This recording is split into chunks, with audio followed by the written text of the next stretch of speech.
Knowing the truth aids in the fight against despair.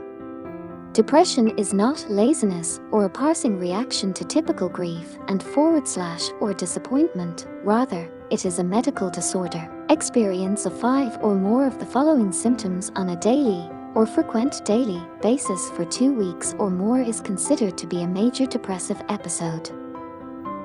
Unhappy or agitated state of mind. Sleep issues, for example, sleeping too much or too little, sleeping mainly during the day.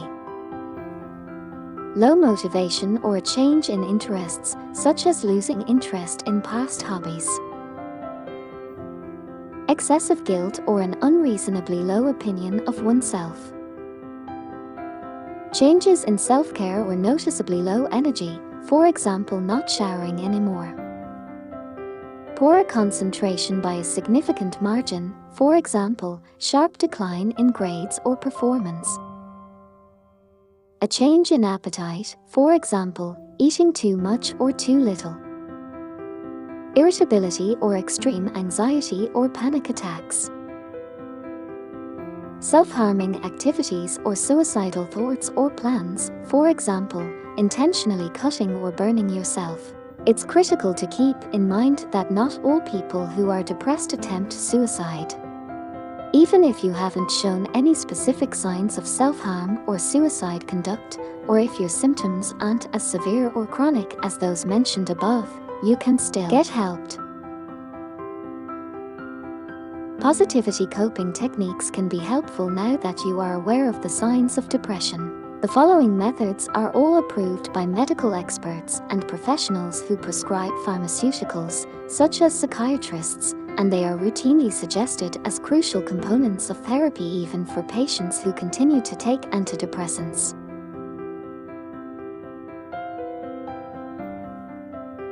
Without first seeing your doctors, do not quickly stop taking your prescribed antidepressants.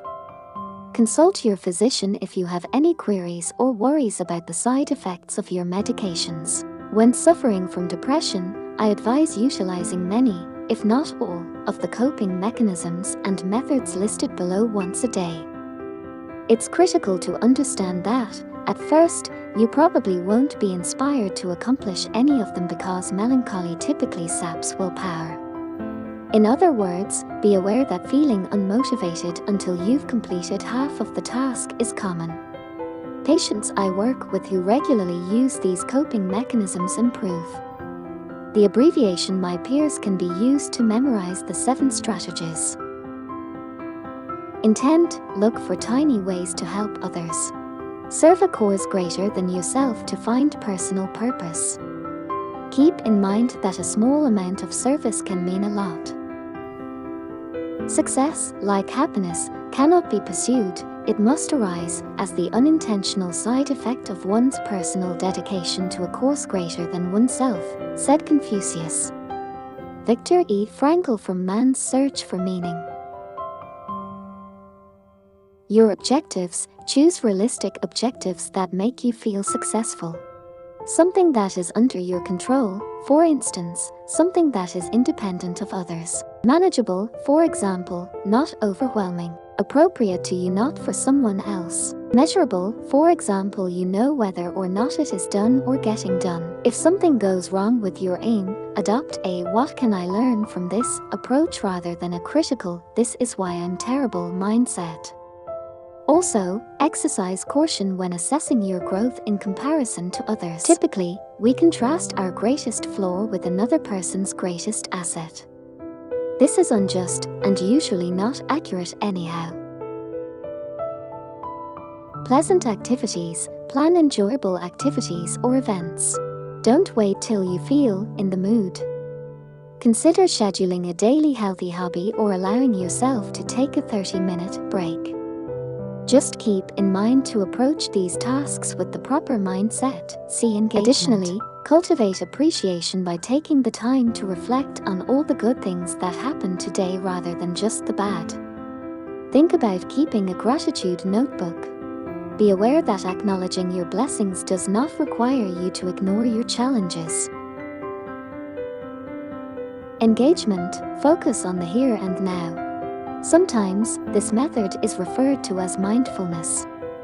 Try your hardest during activities not to be self-critical of yourself.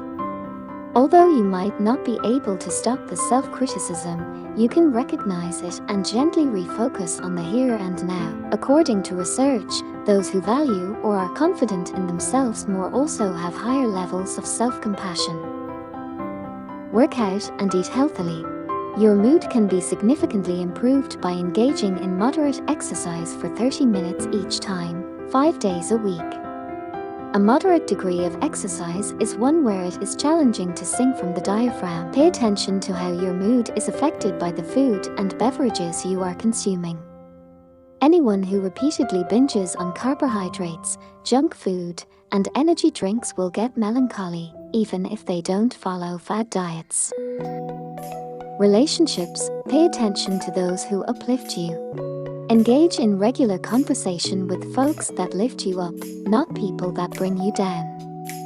While spending some time by yourself is acceptable, try to strike a balance and avoid isolation if you don't want the sadness to last.